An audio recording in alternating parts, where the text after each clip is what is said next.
امام فرماتے تم اتنی محبت نہیں کرتے جتنی ہم کرتے ہیں.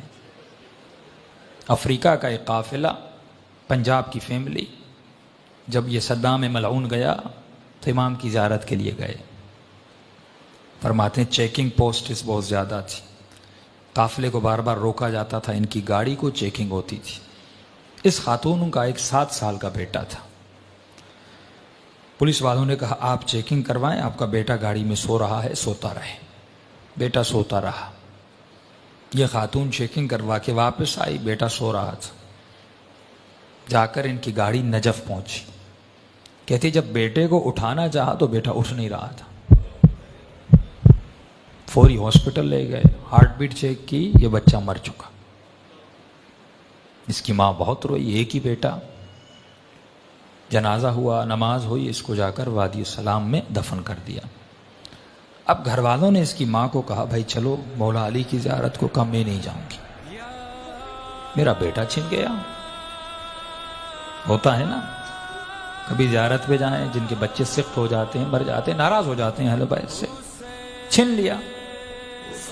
قافلہ چلا کربلا، سارا قافلہ امام حسین کی زیارت کو گیا. اس خاتون نے کہا میں نہیں جاؤں گی، میرا بیٹا حسین نے چھین لیا، میں کیوں جاؤں؟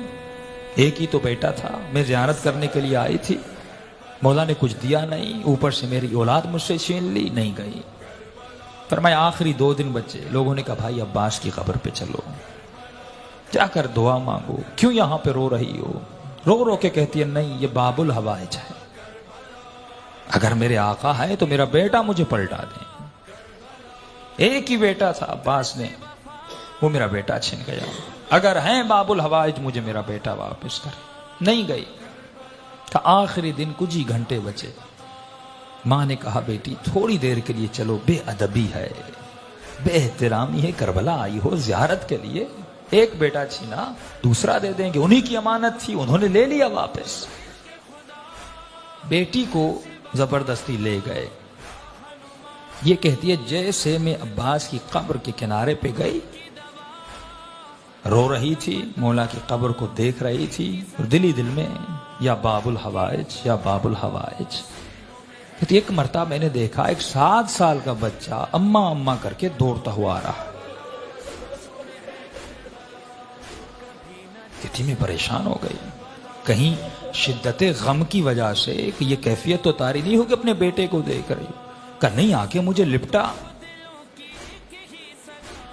پھر میرے ساتھ جو خواتین تھی انہوں نے دیکھا، ہاتھوں کو چیک کیا، بالکل بیٹا سالم تھا. سب پریشان. بچہ رو رہا تھا. بچے سے پوچھنے کہ بھائی کہاں تھے، کہاں سے آ رہے ہو؟ کہا میں گاڑی میں سو رہا تھا، جب آنکھ کھلی تو میں نے خود کو لوگوں کی بھیڑ میں پایا. میں رو رو کے اماں اماں کر کے رو رہا تھا. چھوٹا سا بچہ، 7 سال کا معصوم بچہ. کہتے روتے روتے میں نے دور سے دیکھا ایک گھوڑے سوار ہے، اس کے ساتھ ایک جوان ہے، وہ دونوں آ رہے ہیں. مجھ سے پوچھا بیٹے کس کی تلاش میں ہو؟ کہا میری اماں گم ہو گئی. اس گھوڑے سوار نے مجھے کہا کہ بیٹے تو گھوڑے پہ سوار ہو جا. یہ بچہ کہتا ہے کہ میں نے اپنے بچپنے میں کہا کہ انکل مجھے ہاتھ دیں، میں گھوڑے پہ بیٹھ جاؤں. کہا گھوڑے سوار نے کہا میرے ہاتھ نہیں ہیں، میرے ہاتھ کٹے ہوئے ہیں. اس جوان کو کہا کہ اسے گھوڑے پہ بیٹھا. کہتے اماں میں گھوڑے پر بیٹھا، اس گھوڑے سوار کے ساتھ آیا، یہاں تک کہ زری تک آئے. اس نے مجھے کہا بیٹے یہیں پہ کھڑے ہو جاؤ، تمہاری اماں تجھے مل جائے گی. جب اماں تمہاری تمہیں ملے تو میرا ایک پیغام دے دینا. کہ کون سا پیغام؟ کہ اپنی اماں کو کہنا کہ ہم سے ناراض مت ہوا کریں.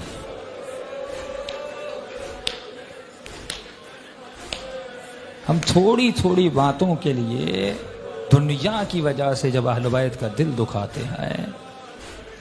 یہ معجزہ وادی السلام میں سب تھا. فرماتے پھر وادی السلام کے قبر کو کھودا، کفن تھا، سب کچھ تھا، لیکن لڑکا وہاں پہ موجود نہیں تھا.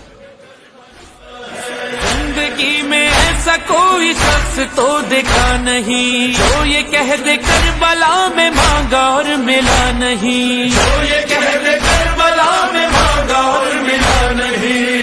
کہ علم آگہی مل رہی ہے زندگی، اس